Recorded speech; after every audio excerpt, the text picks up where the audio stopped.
Salut salut, et on se retrouve pour une nouvelle vidéo et pas n'importe laquelle puisque c'est déjà le 30e rapport de bataille. Alors il y avait un certain nombre de choses que je voulais vous dire qui sont assez importantes pour moi puisque c'est un rapport de bataille qui marque quand même un tournant pour la chaîne pour plusieurs raisons. Déjà la première raison c'est que c'est le 30e et ça me paraît tout simplement énorme de me dire qu'on a déjà fait 30 rapports de bataille en à peu près un an, donc ça me fait super plaisir de voir tous vos retours, etc. C'est vraiment cool.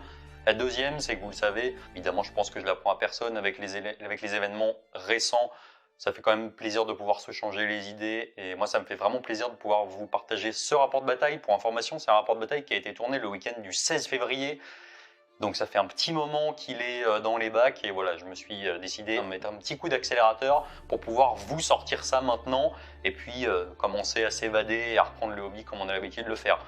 Autre particularité, il va être sur une table très spéciale. Vous avez pu le voir, c'est une table volcanique que je vous ai partagée sur la page Facebook de la chaîne, donc que je vous invite à aller voir dans la description juste en dessous. Alors, ça marque un événement pour la chaîne, pourquoi ? Il faut savoir que c'est un tapis qui m'a été offert par Crank Wargame. Donc Crank Wargame, c'est une marque qui propose des tapis de jeu, donc des game mats, c'est une marque française, et qui propose des tapis qui sont absolument magnifiques. Vous le verrez sur la table. Le tapis est fantastique, je suis particulièrement heureux puisque les décors qu'on a fait grâce à Sylvain, que je remercie encore, vont parfaitement avec cette table et ça permet vraiment de donner une atmosphère particulière à la table. C'est aussi pour ça qu'on a voulu une ambiance un petit peu particulière sur ce rapport de bataille là, à savoir qu'on s'est dit, en fait on avait envie, c'était le 30e, on avait envie de se faire plaisir, d'essayer de faire quelque chose d'un petit peu plus narratif. Donc vous le verrez, juste avant la présentation des listes et de la partie, il va y avoir une petite intro, disons un petit peu fluff, voilà, j'espère que ça vous plaira. On essaie des choses, on est conscient qu'il y a des petits soucis au niveau de son et peut-être de l'impression globale de la table, c'est-à-dire qu'on ne se rend pas forcément compte de tout, donc voilà, c'est des choses qu'on va essayer d'améliorer. En tout cas, si c'est un format qui vous plaît, n'hésitez pas à nous le dire. Dernier point pour revenir sur Crank Wargame, il faut vraiment savoir que c'est pas quelque chose que je demande régulièrement, mais c'est vraiment important que vous suiviez la chaîne, que vous vous abonniez et aussi que vous commentiez les vidéos, etc. pour une raison toute simple, c'est qu'en fait moi ça me permet d'aller voir des sociétés, donc que ce soit GameMat, Crank Wargame ou des sociétés comme ça, pour leur demander si voilà, on peut rentrer dans une relation gagnant-gagnant où ils m'offrent des tapis de jeu que moi je peux vous proposer et en retour voilà, ça leur fait un petit peu de publicité et c'est vraiment du gagnant-gagnant, mais ça ne peut exister que si vous m'aidez à suivre la chaîne en vous abonnant, en commentant les vidéos, en montrant qu'il y a un intérêt aussi pour ces sociétés-là à sponsoriser un petit peu la chaîne. Voilà. Donc ceci étant dit, on va passer tout de suite à l'intro un petit peu fluff pour vous immerger un petit peu dans cette bataille entre les Flesh Eater courtes et les Iron Joe et je vous souhaite un excellent rapport de bataille. La mort aussi voulait un enfant. Dans sa sombre folie, Nagash, roi des morts, père des âmes, se rêvait à insuffler la vie. Il crée un fils, une ombre, une force noire, un ange de la mort, un terrible prince armé d'une hache, qui ne voulait qu'une chose, obtenir la fierté de son père. Mais aux confins des mondes, loin, par-delà les abysses et les terres du Chiche, le fils de Nagash l'élu trouva la mort au milieu des laves de Tornak, au cours d'une bataille qu'il ne pouvait gagner. Un combat à mort contre les dompteurs de feu, le peuple des Fire Slayers. Tornak, une région désolée, ravagée par les flammes et les explosions de magma. Sa hache fut perdue, l'artefact de puissance à jamais oublié au milieu des roches et des coulées de lave. Le temps fit sa besogne. À l'aube de l'âge des premiers orques, Main Noire, le terrible chef de guerre, voulut vérifier si la légende était vraie. Il mit en route sa horde et prit le chemin de Tornak, bien décidé à trouver la hache de mort au milieu des laves et des magmas, pour montrer sa force à tous les clans Oruk. Dans son château de pierre et de crâne, le prince Elion donnait déjà ses ordres. Son noble royaume était envahi par des clans orques. Rapidement, le roi convoqua ses chevaliers, ses meilleurs conseillers et fit venir son Pégase afin de stopper l'envahisseur. On fit donner la messe. Les preux guerriers s'élancèrent à la rencontre des Oruk, bien décidés à faire couler le sang au nom de saint et de la vertu juste. Les orques ne devaient jamais repartir vivants de ce royaume. Un combat sanglant allait bientôt éclater sur les terres de Tornak, la lave se mélangeant aux cadavres pour sceller leur tombeau. Bonjour à tous, aujourd'hui je vous présente mon armée Flesh Eater courte, mon armée Ghoul en 1500 points, allégeance Gristolgor. Les 6 à la touche pour les monstres et les héros auront provoqué 2 touches. L'armée se compose du seigneur Hélion sur son Pégase, vous l'aurez compris, l'arborant Ghoul King sur son Royal Terrorgeist à 420 points, qui a comme attitude de commandement l'appel aux armes, donc qui lui permet de taper avant de mourir. En trait de commandement, frappe sauvage, qui lui permettra de frapper en premier s'il charge. Et comme artefact, le fragment de gueule de Gure, qui lui permet de tuer une figurine à 3 pas, une fois par partie, si son jet est supérieur au nombre de points de vie de la figurine visée. En trait de monture, j'ai choisi l'effroyable morsure, qui permet la relance des touches pour le râtelier de croc de son Pégase. En deuxième choix de leader, j'ai le Grand-Duc de Chiche et son trône. C'est mon arborant Tark-Régent à 240 points, qui a comme artefact une cape de peau qui lui donnera +1 au lancement et à la dissipation des sorts. Il possède le sort Fin dévorante qui passe sur du 6 et qui permet de donner D3 attaques à une unité fléchetteur courte, bouclier mystique très magique, et également Vigueur monstrueuse qui passe sur du 5 et qui permet de redonner à un monstre à 24 pas de lui son tableau de dégâts remis à 0 pour taper. Il permet également d'invoquer une fois par partie 3 chevaliers, Crypt Horror ou Crypt Flyers. L'armée se compose également du comte de Montigny, un Vargulf courtier à 160 points, qui permet de mobiliser la maisonnée en face des héros pour lancer 6 dés. Les 2+ vont me permettre de remettre des serres et les 5+ vont me permettre de repositionner des chevaliers sur la table. Voilà, ensuite mon armée se compose des chevaliers du Graal, 3 Crypt Flyers à 170 points, des protecteurs du royaume, 3 Crypt Horror à 130 points, et des cueilleurs du roi, 2 unités de ghouls à 100 points chacune. J'ai également pris un bataillon, qui est le bataillon Royal Mordant, pour 120 points, qui me permet à la phase des héros de déplacer une unité de 16 pas, enfin à 16 pas de mon Vargulf. Et au total, donc, je suis à 1440 points et j'ai rajouté une petite barricade qui va me permettre de bloquer mon adversaire pour l'empêcher de se rapprocher trop près de mes objectifs. Voilà, c'est tout pour mon armée fléchetteur courte en 1500 points. Alors pour cette partie à 1500 points sur la toute nouvelle table volcanique, j'ai décidé de sortir mon gros chef de guerre main noire sur Galakras. Donc ça sera mon général.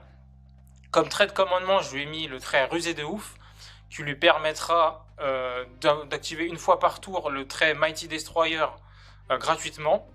Comme artefact, il aura l'artefact Destructeur, qui lui permettra, une fois par partie, d'ajouter 3 aux dégâts de son arme. Et comme trait de monture, donc sur Galakras, sur Mokrocha, il y aura +1 de dégâts sur les gros points. À côté de ça, je joue un chaman, donc Régard, qui connaîtra le sort Grande Main de Gork, qui permettra de retéléporter une unité à plus de 9 pas de l'ennemi.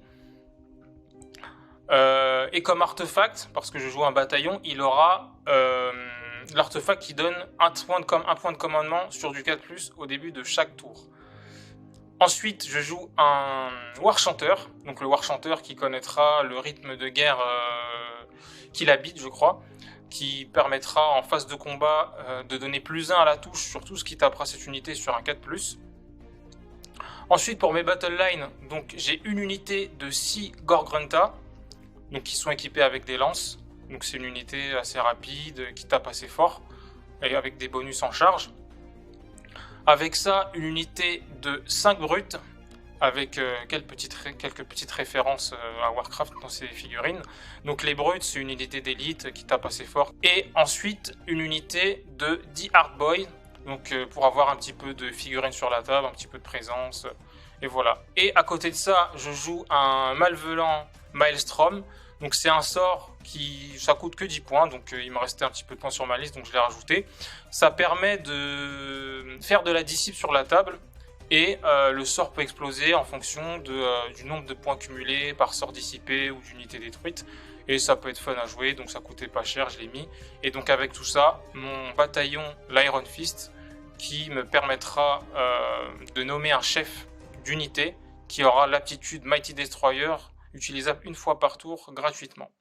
Voilà pour ma liste à 1500 points. Alors déploiement fléchetteur courte pour cette partie.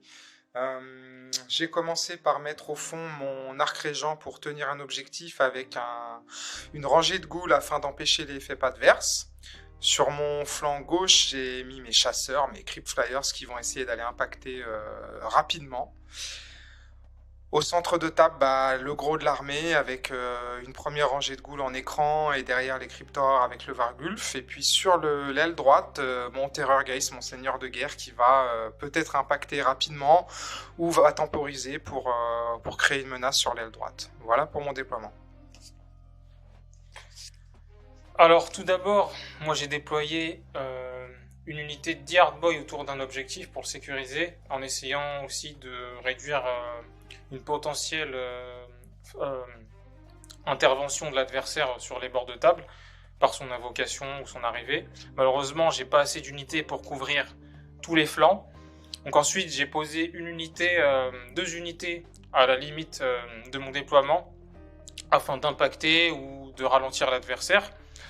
J'ai posé mon Warchanter au milieu afin qu'il puisse donner son bonus potentiel de +1 aux dégâts à n'importe quelle unité, hormis les Hardboys qui sont un peu trop loin.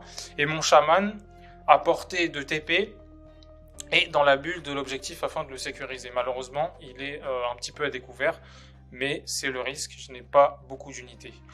Et j'ai également posé mon chef de guerre à la limite juste derrière mon pack de Gorgonta. Si mon pack se fait impacter, le Mokrocha peut riposter immédiatement. Donc il sert un petit peu de, on va dire de pressing, de faire pressing à l'adversaire ou de déployer, de pouvoir impacter autre chose sur la table. Voilà pour mon déploiement. Oui, donc est-ce qu'on va décider de prendre le T1 avec les fléchiteurs courtes? On est sur une réflexion de début de game qui est très importante dans ce jeu. Si le Terrorgeist impacte directement les sangliers qui sont devant, je vais avoir évidemment la possibilité d'éliminer une grosse menace tout de suite. En revanche, il va y avoir le retour de bâton avec le dragon de Joris. Donc je suis en train de réfléchir sur cette prise d'initiative ou pas. Je pense quand même que je vais tenter le coup pour impacter au maximum et éliminer cette menace, quitte à me faire laver le dragon ensuite, mais au moins j'aurai éliminé les sangliers et je vais pouvoir peut-être aussi créer de la menace avec une invocation qui arriverait par l'arrière de ces lignes.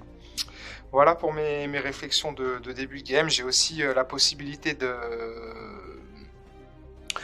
d'attaquer rapidement avec les 3 flyers qui sont sur le côté, de créer une petite surprise pour éliminer un premier pack d'orques et peut-être prendre un objectif dès le T1. Voilà pour mes réflexions de début de game. Et puis il ne faut pas oublier aussi la défense avec le fait qu'il peut télétransporter des troupes assez facilement aussi de mon côté. Donc je vais garder en fond de cours des ghouls et des aurores pour défendre mon royaume de chevaliers. Alors tour 1, fléchiteur courte. J'ai essayé donc de prendre l'initiative T1. Je me suis dit que c'était un choix à faire, d'être agressif dès le départ. Alors pour les mouvements et pour ce qui s'est passé en face des héros, j'ai réussi donc à booster mon dragon en défense en lui mettant donc son Feel No Pain à 5+. J'ai boosté mes Crypt Flyers en leur donnant plus une attaque avec mon arborant. Et puis pour les mouvements, j'ai avancé donc les Crypt Flyers à 3 pas des orques pour les impacter T1. Voilà, les Flyers vont sans doute faire leur travail. Ils ont un petit bouclier mystique pour se protéger, un bonus de plus une attaque, donc elles devraient dès le T1 faire des dégâts. J'ai déplacé mon dragon en le reculant un petit peu parce que j'avais peur de son dragon et de sa charge de ses sangliers. Donc le dragon il s'est mis en position de défense avec une ligne de ghouls devant lui pour le protéger et les aurores sur le côté au cas où. L'arrière de l'armée est resté sur les objectifs. On a le Vargulf qui est passé du côté gauche pour flaguer l'objectif 2. Et en fin de phase de mouvement, j'ai invoqué 3 aurores tout en fond de cours dans le territoire des orques pour attraper un objectif dès le départ et menacer son chaman. Donc ça va lui faire 2 menaces à gérer pour ce T1 et ça me semble plutôt correct pour un début de partie. Alors fin de la phase de mouvement, la phase de tir a rien donné pour les Flyers. On a enchaîné avec une phase de charge réussie pour les Flyers qui ont impacté les orques et qui en ont tué 2.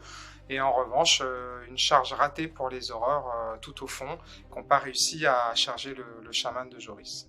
Néanmoins, tu m'as pris l'objectif. Donc pour ma part, moi donc j'ai riposté avec mon unité de brute. Donc j'ai réussi à tuer 2 Flyers Donc j'ai réduit un petit peu l'impact de son armée. En revanche, comme moi j'ai eu 2 pertes et j'ai une braverie misérable, j'ai décidé de claquer un point de commandement, sachant que je n'ai pas trop d'unités sur la table. J'ai pas voulu tenter le jet de braverie, ça aurait pu être pire. Et donc voilà, je garde l'objet, mais néanmoins je perds l'objectif à l'arrière car ces 3 ghouls me le reprennent. Et voilà, et pour cette fin de T1, bah, je marque 5 points de victoire. Alors, début de ma phase de héros, j'ai réussi à générer 1 point de commandement avec mon chaman, donc c'est super cool. Ensuite, en phase de héros, j'ai activé mes Mighty Destroyer gratuitement avec mon chef de bataillon et main noire, donc pour activer mes brutes en phase de héros, qui ont réussi tant bien que mal. Non, ils n'ont pas réussi justement, ils se sont acharnés sur cette dernière... Sur ce Crypt Flyers qui a fait un magnifique sur ce 6 Crypt sur sa Flyer qui a sauvegarde. fait un magnifique 6 en sauvegardant les blessures, donc il s'est bien battu.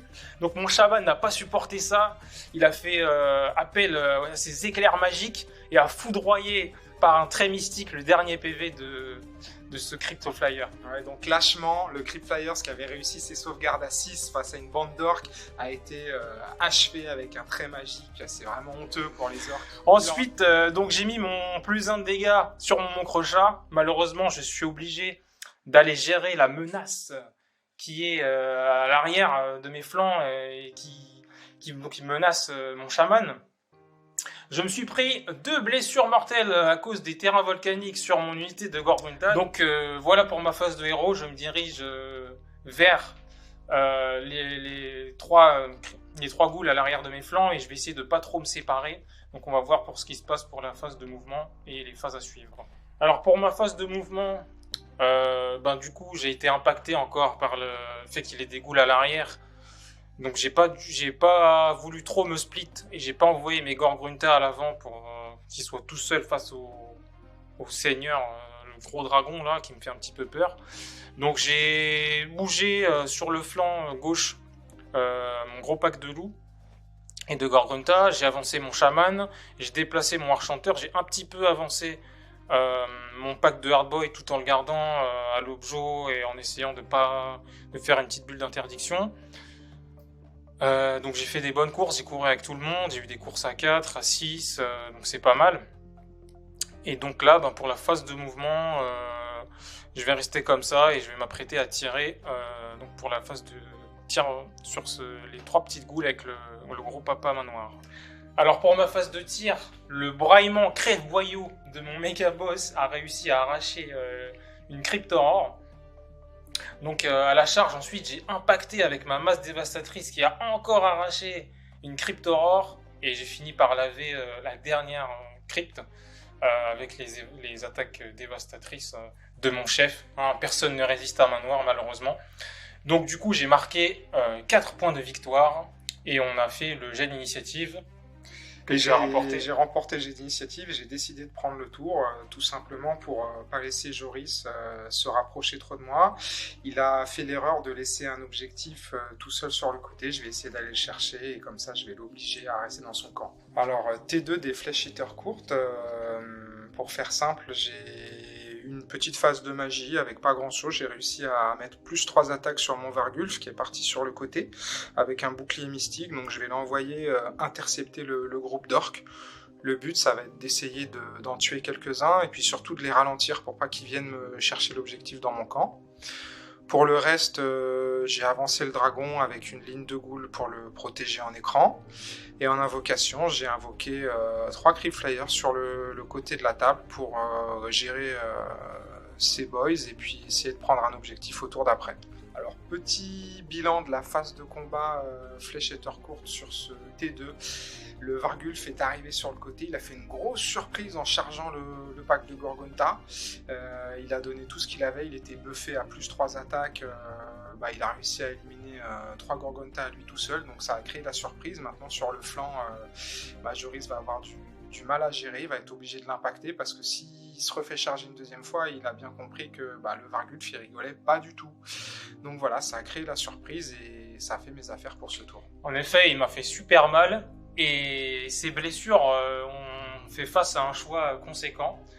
Donc c'est-à-dire que donc à sa première activation, sachant qu'il peut activer 2 fois, il m'a impacté 2 figurines, et la troisième, c'était le boss de mon bataillon en fait.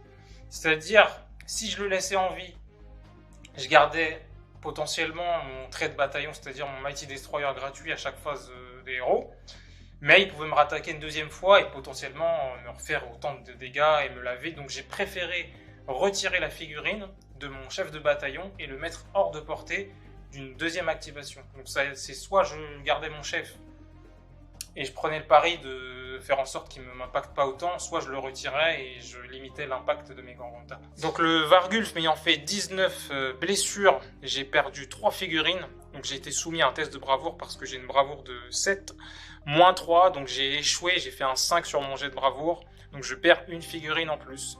Donc très dangereux ce Vargulf, il m'a impacté très lourdement. Fin de mon tour du coup, et je vais marquer 4 points sur les objectifs. Alors pour ma phase de héros, tout d'abord j'ai marqué 1 point de commandement avec l'artefact de mon chaman. Avec le trait de commandement de main noire de mon méga boss, j'ai avancé gratuitement grâce à son trait Mighty Destroyer. J'ai réussi à placer un pied de Gork sur du 7. Et donc j'ai replacé mes Hard Boys à 9 pas des Flyers, c'est ça, afin de tenter une charge, de les empêcher de me prendre l'objectif. Pour ma phase de mouvement, j'ai réussi, j'ai tenté une course avec mes Gorgonta afin de voler l'objet. Prochainement dans le tour, essayer de le voler, celui qui est dans le terrain de mon adversaire. Je me suis approché à 3 pas avec mon boss et j'ai redéployé mon chaman pour le mettre, en lui faisant faire une course à 6 avec un PC, pour le mettre à la portée des Hard Boys si jamais la charge rate, afin que je puisse claquer un point de commandement et retenter une charge. Et donc voilà pour ma phase de déplacement. Alors, pour ma phase de tir, mon Mokrechat a enlevé 1 PV au Vargulf. Ensuite, à la charge, sa masse dévastatrice lui a arraché 3 PV de plus. Donc ensuite, en phase de combat, seulement avec mes attaques de lance boostées avec les plus 1 de dégâts du War Chanter, donc je lui ai fait une dizaine de dégâts, hein, donc j'ai même pas attaqué avec la monture. En l'occurrence, toi, qu'est-ce que tu as fait? C'est intéressant, explique-nous. Alors moi, j'ai utilisé une capacité des Crystal Gore qui m'a permis de taper avant de mourir avec mon Vargulf. Et donc là, j'ai créé la surprise. Donc le baroud d'honneur. Hein. Voilà, il a envoyé 12 PV. Combat acharné. Voilà, hein. sur le méga boss. Donc ça fait une surprise. Et quand on s'y attend pas, effectivement, un Vargulf qui tape avant de mourir avec de l'arène et des gros dégâts, ça fait très mal. Ouais.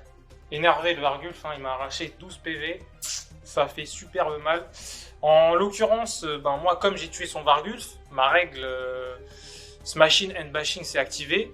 Donc mes Hard Boys, un petit peu vénères, ils ont dû sentir au loin que le Megaboss il s'est fait un petit peu taper dessus, ils ont voulu se venger un peu. Donc j'ai réussi à retirer 2 figurines à l'unité de Crypt Flyers, voilà. Et donc lui, il m'a, en riposte, il m'a réussi à me tuer un Hard Boy. Donc voilà pour la phase de combat de mon tour. Alors, fin du tour, donc phase de déroute, mes Hard Boys ont perdu une figurine, mais j'ai une bravoure de 8, donc je n'ai pas de test de déroute. Donc à la fin de mon tour, avec mes 2 Gorgrunta, j'ai été chercher son objectif, donc je l'ai brûlé directement, j'ai pas pris de risque. Du coup, à ce tour-ci, j'ai marqué 6 points, ce qui me fait un total de 10 points à 9 à mon adversaire. Et Jadinit, Sylvain l'a remporté et il a décidé de prendre le tour. 3e tour, fléchetteur courte. Alors, pour ma phase de héros, on a lancé quelques sorts. On a réussi à mettre plus 3 attaques sur les Cryptoreurs qui sont sur le flanc et un bouclier mystique sur le dragon. En revanche, j'ai loupé mon Finnopen à 5+, et ça s'est terminé comme ça. Ensuite, phase de mouvement, j'ai avancé le dragon pour charger son unité d'orc. Je me suis désengagé avec mon Crypt Flyer pour aller brûler son objet. Et puis de l'autre côté, j'ai avancé les aurores. Je me suis mis à 3 pas pour une charge quasi auto. Et on va passer à une phase de charge qui, je l'espère, va massacrer l'orc. J'ai faim. Alors, Fake, tour 3, phase de charge. Mon Terrorgeist a chargé du côté droit et mes aurores ont réussi à charger les Gorgunta du côté gauche. Le dragon a tapé en premier avant la phase de combat, il a lavé le pack d'orques à lui tout seul. Et puis de l'autre côté, j'ai pu activer les aurores en premier choix d'activation, ce qui m'a permis de laver un Gorgonta et de laisser ensuite Joris frapper avec ses Gorgonta. Alors, fin du T3 pour les Fek, j'ai réussi à brûler un objectif de plus dans le camp de Joris, ce qui me fait passer à 14 points de victoire. Fin de mon tour, on va attendre la riposte des orques. Alors pour mon tour, ça a été un petit peu rapide. Ma phase de héros, j'ai tenté une main de Gork dans l'espoir de faire TP une unité pour essayer de voler un objet, mais ça n'a pas marché. Le sort n'est pas passé. J'ai activé en phase de combat gratuite, en phase de héros, mon Gorgrunta gratuitement, mais ça n'a rien donné. Je n'ai pas fait de blessure. Ensuite, donc j'ai rapproché mes unités, mes 3 brutes, pour essayer de faire charger sur la goule et peut-être ralentir le dragon. J'ai rapproché mon chaman de l'objectif. J'ai rapproché mon Mokrocha ainsi que le Warchanter des 3 Cryptorors afin d'essayer de les impacter et de donner un +1 à la touche. Voilà pour ce qui est du mouvement. Au tir, j'ai réussi à arracher 1 PV sur les Cryptorors. Et donc voilà pour ces 2 premières phases. Alors pour ma phase de combat, mes unités ont réussi à charger, donc le Mokrocha qui a fait 3 blessures mortelles à sa charge et qui a lavé entièrement le pack avec toutes ses attaques. Les brutes ont également séché le flyer qui ont été activés avec la Rex Machine and Machine. Donc tout ce qui a chargé a pu être lavé et c'est un petit avancement pour moi.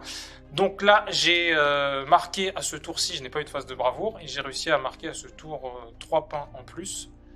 Ce qui me fait un total de 13 points, c'est exact. Donc fin de mon tour. Voilà le tour 4 fléchetteur court.